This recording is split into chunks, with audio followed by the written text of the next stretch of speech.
गांव की एक छोटी सी बस्ती में एक माँ अपने बेटे के साथ अकेली खड़ी थी। इसका शौहर, जो कभी इसका सहारा था, अचानक उन्हें छोड़कर चला गया था। अब सवाल ये था, क्या एक माँ अपने बेटे के मुस्तकबिल की जिम्मेदारी निभाने में काबिल होगी?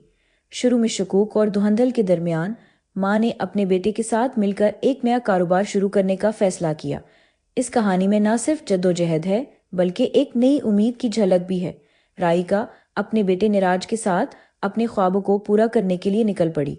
उन्होंने ठान लिया कि हर मुश्किल का सामना करेंगे। राइका की आंखों में एक चमक थी, लेकिन इसका दिल डरा हुआ था। कैसे शुरू करेंगे हम? निराज ने पूछा। पहला कदम हमेशा सबसे मुश्किल होता है बेटा, राइका ने कहा। छोटे से गांव में हर कोई चाय का शौकीन था। राइका ने सोचा, क्यों न चाय की दुकान खोली जाए। वो मेहनत और लगन से काम करने को तैयार थीं, और इनके पास अच्छे चाय की तरकीब थी जो उनकी दादी से मिली थी। खानदान में कोई मदद नहीं थी, लेकिन राइका और निराज ने जदोजहद का सामना करते हुए अपनी दुकान खोलने का इरादा किया। वो चाहते थे कि गांव वाले इनकी चाय को पसंद करें। क्लिफ हेंजर एक पहले दिन इनकी दुकान खुली, लेकिन क्या कोई ग्राहक आएगा? निराज ने घबराते हुए अपनी माँ से कहा, क्या हम कामयाब होंगे? हमें अपनी मेहनत पर यकीन करना चाहिए बेटे, राइका ने मुस्कुराते हुए कहा। इनका पहला दिन बहुत मुश्किल था, क्योंकि कोई भी ग्राहक नहीं आया। जब शाम का वक्त आया तो वो दोनों मायूस होकर इधर उधर देख रहे थे। लेकिन तब एक बुजुर्ग औरत ने दुकान के दरवाजे में कदम रखा। क्या यहाँ चाय है? इसने पूछा। राइका और निराज की धड़कनें बढ़ गईं।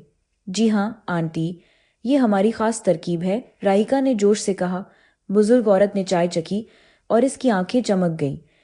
ये तो हैरत अंगेज है, इसने कहा। थोड़ी देर बाद वो औरत लौटकर अपने साथ कई गांव वालों को ले आई। सब ने राइका की चाय की तारीफ की।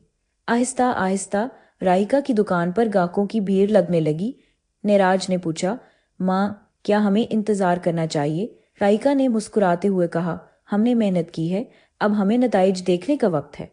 लेकिन यहाँ पर मुश्किलात खत्म नहीं हुई थी। एक दिन जब दुकान चल रही थी, निराज ने सुना कि इसके वालिद गांव में वापस आ रहे हैं। इसे घबराहट हुई, क्या वो उन्हें फिर से छोड़ देंगे? क्लिफ हेंजर 2 जब इसके वालिद दुकान पर आए तो उन्होंने राइका को कहा, मैं वापस आ गया हूँ, तुम्हारी मेहनत बेकार नहीं गई। राइका का दिल धड़कने लगा। इसने सोचा, क्या वो अपने बेटे के साथ फिर से एक नई जिंदगी शुरू कर पाएंगे? नतीजतन निराज ने कहा, पापा, हमें आपकी ज़रूरत नहीं है। माँ ने हमें अपनी मेहनत पर मबनी एक मुस्तकबिल दिया है। ये सुनकर वालिद आहिस्ता रह गए। उन्होंने सोचा, क्या वाकई माँ और बेटे ने इतनी मेहनत की थी कि उन्होंने इसे हराने और खुद को साबित किया था। फिर एक दिन जब राइका को ग्राहक का फ़ोन आया, अचानक इसका फ़ोन ऑफ हो गया। इसने जल्दी से अपने अहम कागजात ढूंढने की कोशिश की। निराज ने कहा, मैं पैसों का ख्याल रखूंगा माँ। उन्होंने फैसला किया कि अब उन्हें दोबारा मिलकर काम करना होगा। फिर से एक मजबूत शुरुआत की। दिन पर दिन इनकी दुकान बड़ी होती गई और गांव में सबसे मकबूल बन गई।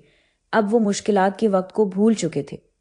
गांव की वो छोटी सी दुकान एक मिसाल बन गई कि मुश्किलात का सामना करने से एक नई ताकत मिलती है।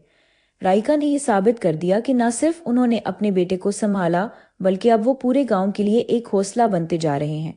पीछे मुड़कर देखने पर राइका और निराज ने समझा कि असली ताकत एक दूसरे के लिए मोहब्बत में है। आपका भरा हुआ मेहनत, आपकी मेहनत कभी बेकार नहीं जाती। इसलिए राइका ने इसी दिन वादा किया कि वो हमेशा अपने बेटे के साथ खड़ी रहेगी और किसान बच्चों के लिए नई मुमकिनात बनाएगी। जैसे ही उन्होंने एक नई सिमत में कदम रखा, वो समझ गए कि जिंदगी में असली खुशी सफर में है। पंच लाइन, छोटे से गांव में ही एक नई शुरुआत हुई, माँ और बेटे के कंधे से कंधा मिलाकर मेहनत करने की।